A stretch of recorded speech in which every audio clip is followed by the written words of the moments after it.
चलिए दोस्तों, आज मैं जो बताऊंगा ना, ट्रिग्नोमेट्री क्लास 10th का जितने भी उसमें इम्पोर्टेंट फार्मूला हो सकते थे, जितने भी ट्रिग्नोमेट्री से संबंधित जितने भी सूत्र हो सकते थे, फार्मूला हो सकते थे, जो बोर्ड एग्जाम से दृष्टि से बहुत इंपॉर्टेंट है।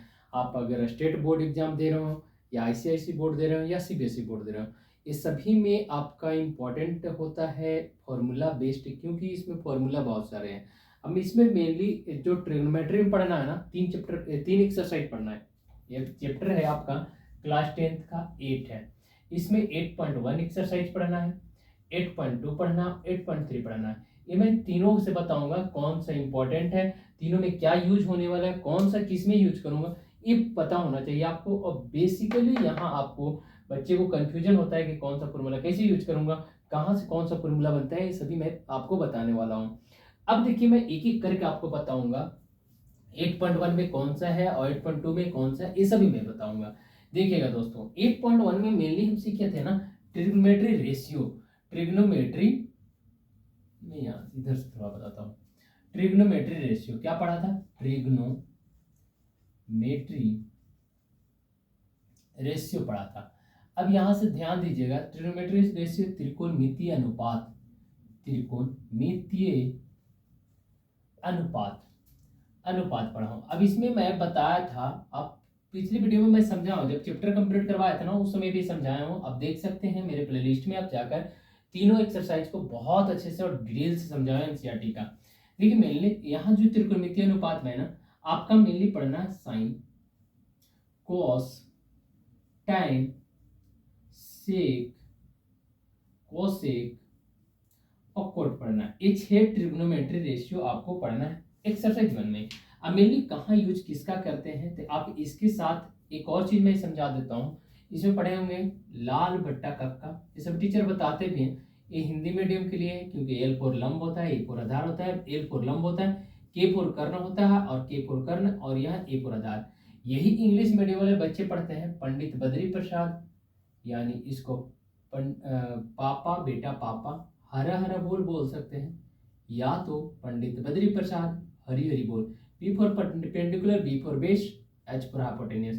यहाँ से एक आपका इंग्लिश मीडियम और हिंदी मीडियम वाले, यानी हिंदी मीडियम वाले जो भी बच्चे होंगे स्टेट बोर्ड वाले यहाँ से, और जो इंग्लिश मीडियम में लिखने वाले एग्जाम है सीबीएसई आईसीएसई बोर्ड, यहाँ से आपको याद होना चाहिए, यानी ये दोनों। अभी कहाँ यूज किसका करता हूँ सर, आप 3 बताए हैं, क्यों कैसे यूज करता हूँ इसका मैं बताऊंगा। मेनली हमें यहाँ जो बात करेंगे ना, आपका इस सभी के सभी एक्सरसाइज 8.1 वाला मैं भी बता रहा हूँ, जो भी डील कर रहा हूँ 8.1 के लिए डील कर रहा हूँ।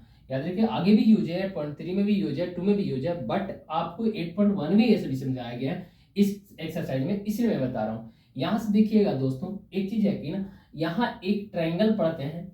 देखिए इसमें इसमें मेनली हम एक ट्रायंगल पढ़ते हैं, जिसमें से एक एंगल जो होता है ना वो 90 डिग्री हमेशा रहेगा, और 2 एंगल एक्यूट एंगल होते हैं, 2 एंगल एक्यूट होते हैं। ऐसे भी समझना है कि अगर एक एंगल 90 डिग्री होगा तो 2 एंगल जो एक्स्ट्रा होंगे वो 90 नहीं हो सकते, क्योंकि तीनों कोनों का सम जो होता है ना, तीनों कोनों का योग होता है 180 होता है ट्रायंगल का।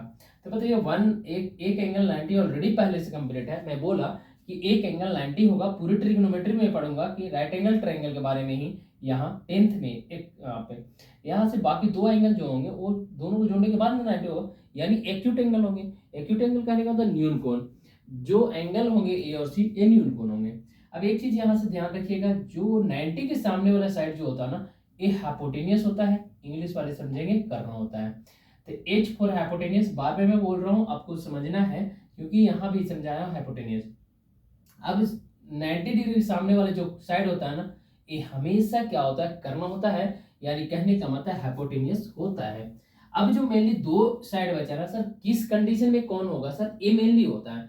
अब देखिए यहाँ मैं एक और बताता हूँ, अगर एक 90 में ले लेता हूँ बी को, ठीक है, एंगल ए के लिए अब चलता हूँ, ए बी सी है ना, एंगल ए के लिए चलूंगा ना, तो ये तो आपका 100% चांसेस है, मतलब 100% होता है कि एंगल 90 के सामने वाला जो कोण होता है, यानी ऑपोजिट साइड जो होता है ना, 90 के ऑपोजिट साइड यानी ऑपोजिट भुजा जो होता है, उल्ट सामने वाली भुजा जो होती है वो हमेशा कर्ण होगा, यानी हाइपोटेनियस होगा। ठीक है, अब ये इस एंगल को अगर ए से कंपेयर करूंगा ना, तो ए अगर एक्यूट एंगल से कंपेयर किया जा रहा है, तो ए के सामने वाला यानी ऑपोजिट जो साइड होगा, ये हमेशा लंब कहलाएगा। इसी को मैं परपेंडिकुलर भी बोलता हूँ। ठीक है, अब हाइपोटेन्यूज पता चल गया, परपेंडिकुलर पता चल गया, जो बचेगा वो बच्चा क्या हो जाएगा, आधार हो जाएगा यानी बेस हो जाएगा।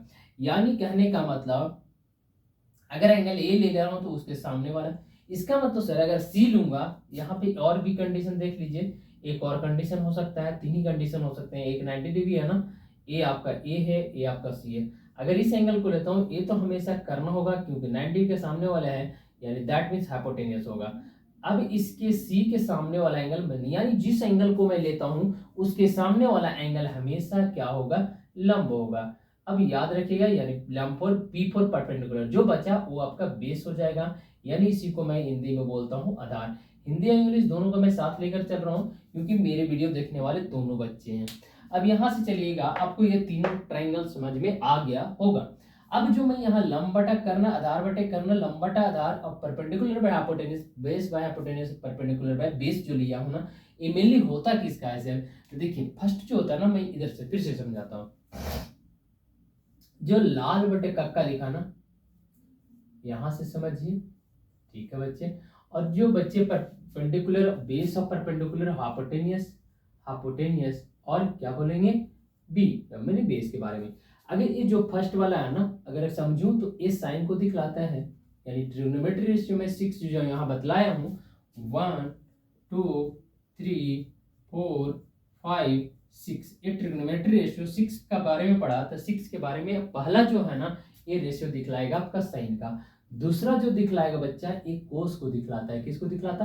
कोस को। थर्ड वाला जो दिखलाता है, टाइन को दिखलाता है। तो सर सेम तो वहां भी है, यानी यहाँ भी है। हाँ सर, तो एक जो फर्स्ट वाला होगा, यहाँ भी परपेंडिकुलर बाय हाइपोटेनियस, लंब बाय हाइपोटेनियस, यानी परपेंडिकुलर को लंब बोलते हैं और यहाँ से हाइपोटेनियस को कर्ण बोलते हैं। तो वही चीज है, यहाँ भी साइन समझिएगा, यहाँ आपका कोस होगा, ठीक है, यहाँ आपका टाइन होगा। ये चीज है। ऐसे आप तो 6 बताया ट्रिग्नोमेट्री रेशियो, बट बच्चे वहां 3 बताया हूं, लेकिन ये 3 का उल्टा होता है फॉर्मूला। यहाँ पे मैं फॉर्मूला भी आपको बतलाऊंगा। अब देखिए यहाँ से मेनली जो फॉर्मूला पढ़ेंगे ना, अभी तक इतना आप एक एक करके उतारिएगा। देखिए स्टेप बाय उतारते जाइएगा। यहाँ से मैं बताना स्टार्ट किया हूँ, ट्रिग्नोमेट्री अनुपात की अगर बात करूंगा कितने हैं, 1 2 3 4 5 6 हैं। ये लाल बट्टा कब का याद रखिएगा, पंडित बद्री प्रसाद, हरे बोल पापा बेटा पापा हरा हरा बोल। ये भी हिंदी मीडियम वाले के लिए ये हो गया, इंग्लिश मीडियम वाले के लिए ये हो गया।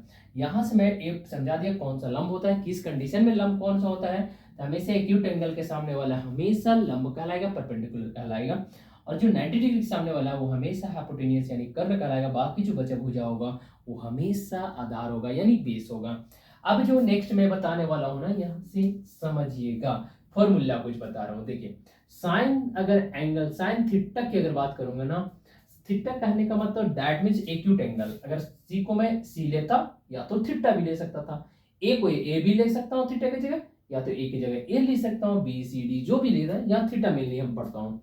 अब देखिए ए साइन थीटा का वैल्यू जो होता है ना, कोसेक थीटा 1/कोसेक थीटा होता है। तो यहाँ एक फॉर्मूला आप याद रखिए, एक फॉर्मूला मेरा बन गया है। तो इसका मतलब सर यहाँ साइन का एल बाई के था, यानी परपेंडिकुलर बाय हाइपोटेनियस था। क्या यहाँ से हाइपोटेनियस पर परपेंडिकुलर हो जाएगा? हाँ सर, क्योंकि इसी का उल्टा है ना, साइन का तो उल्टा है, 1/, इतना कर दिया ना। यानी ऐसे भी तो लिख सकता हूँ इसको, cosec theta equal to 1/sin theta, 1/sin theta. और 1/लंब बटा कर्ण करूंगा तो क्या हो जाएगा बच्चे, यहाँ से आप देख सकते हैं। मैं इंग्लिश के लिए बता रहा हूँ, परपेंडिकुलर बाय हाइपोटेनियस। और ये तो डायरेक्ट नहीं लिखूंगा ना, यहाँ से 1/परपेंडिकुलर बाय हाइपोटेनियस, क्योंकि 1 है और साइन थीटा का क्या बोला था, p/h होता है, p/h। तो क्या ये बट्टा का बट्टा है तो h ऊपर जाएगा और p हो जाएगा। इसीलिए मैं बता रहा हूँ कि इसको जस्ट पलट देता हूँ। ये आपका फॉर्मूला हो गया। दूसरा जो फॉर्मूला पढ़ूंगा ना दोस्तों, यहाँ से दूसरा फॉर्मूला पढ़ेंगे। दूसरा फॉर्मूला होता है कोस थीटा जो होता है, ये 1/सेक थीटा के इक्वल होता है। यानी यहाँ से कह सकता हूँ सेक थीटा जो होगा क्रॉस मल्टीप्लाई से कर सकता हूँ, 1/कोस थीटा होता है। यहाँ भी आपका फॉर्मूला बन रहा है दूसरा फॉर्मूला। ये आपका सबके सभी यूज है और स्टार्टिंग जो हुआ है ना एक्सरसाइज 8.1 में हुआ है। यहाँ से भी अगर पुट करना चाहूँ बच्चे तो आप देख सकते हैं कोस का क्या होता है, 1/कोस का होता है बेस बाय हाइपोटेनियस यानी आधार बाय कर्ण होता है। तो बेस बाय हाइपोटेनियस की अगर बात करेंगे, आधार बाय कर्ण, तो यहाँ से निकल जाएगा कर्ण बाय आधार यानी हाइपोटेनियस बाय बेस। अब उल्टा हुआ कि नहीं, देखिए बेस बाय हाइपोटेनस था, हाइपोटेनस बाय बेस हो गया किसका, सेक का, यानी उल्टा है सर। अब जो मैं बताऊंगा टेन वाला भी कहानी यही है, देख लेता हूँ।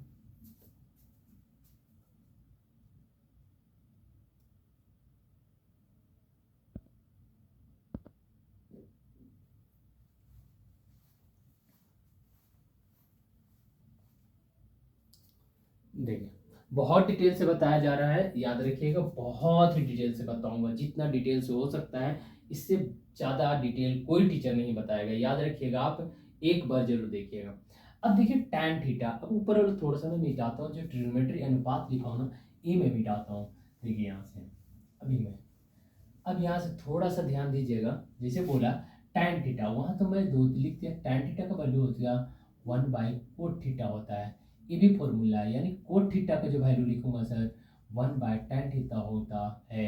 अब यहाँ से तीसरा फॉर्मूला था, अब बताइए टैन थीटा का लंब आधार होता है, तो आधार बाय लंब होगा कि नहीं, परपेंडिकुलर बाय बेस होता है, तो बेस बाय परपेंडिकुलर होगा कि नहीं, यही तो हो जाएगा सर, है होगा। इसका मतलब तीन फॉर्मूला आपका यहाँ रेडी है।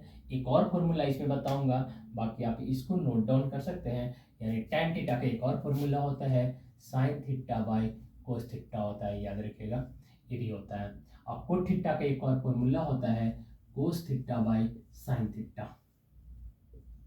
इतना आपको याद रखना है, इतना का आपका टोटल एक्सरसाइज 8.1 में आपका इतना सारा फॉर्मूला आपको रिमेंबर हर हालत में करना है, तभी एक्सरसाइज 1 आपसे बनेगा।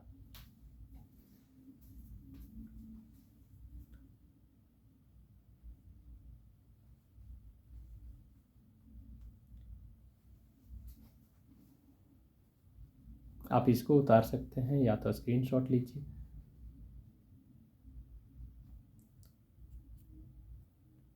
ब्लरिंग हो जाता भाई।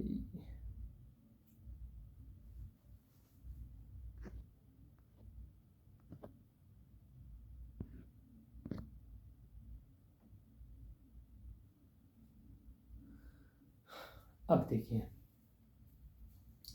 अब जो 8.2 के लिए ना है ना, ये मेरा वीडियो अपलोड किया गया है। अब 8.3 में डायरेक्ट बताता हूँ।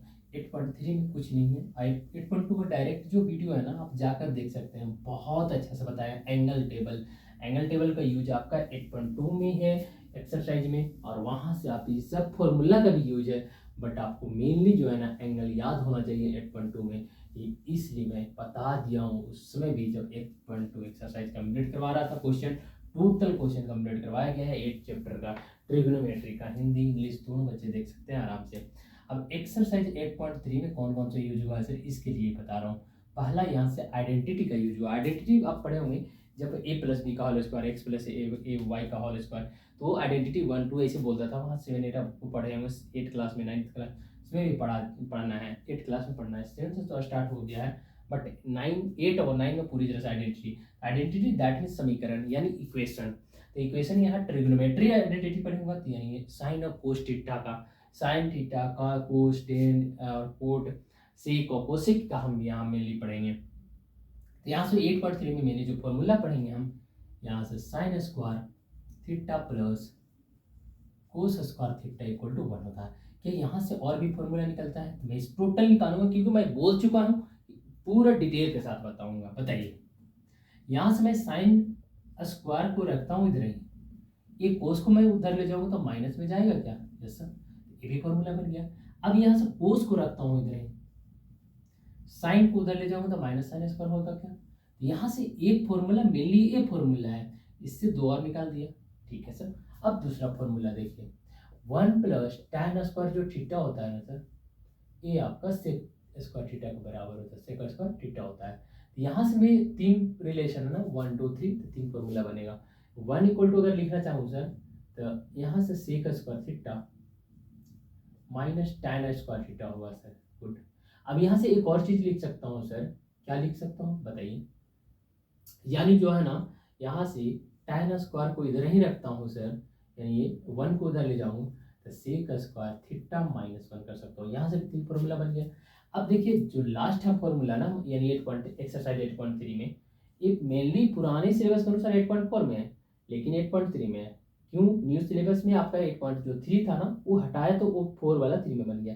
अब देखिए यहाँ से आपका एक होता है 1 plus coat square theta, coat square theta, इसका होता है सर कोसेक स्क्वायर थीटा। क्या होता है? Cosec square theta. अब यहाँ से एक और भी बना सकता हूँ, 1 को लिखता हूँ जैसे यहाँ किया हूँ, cosec square theta, cosec square theta minus cot square theta. ठीक है, अब यहाँ से एक और मैं फॉर्मूला कोट स्क्वायर को डायरेक्ट निकालता हूँ sir, cot square theta equal to क्या होगा? कोसेक स्क्वायर थीटा -1 होगा सर। यानी 3 3 6 3 9 फॉर्मूला। आपका मेनली जो फॉर्मूला है ये पढ़ना है, ये पढ़ना है, बाकी ये सब याद रखना है क्योंकि इससे बनता है। इसलिए 3 आइडेंटिटीज हम पढ़ेंगे इस चैप्टर में, यानी एक्सरसाइज 8.3 में और चैप्टर 8 में ये पूरा का पूरा डिटेल से आपको बताया गया है। आप पूरा फॉर्मूला आप इसी से बनेगा, पूरे चैप्टर आप धोकर पी सकते हैं इस फॉर्मूले की सहायता से। इस वीडियो को देखना मत भूलिएगा, जरूर देखिएगा, और अच्छा लगे तो लाइक जरूर कीजिएगा और दोस्तों तक शेयर करना मत भूलिएगा। और चैनल अगर अच्छा लगे तो सब्सक्राइब भी कीजिएगा। Thank you. जय हिंद, जय भारत।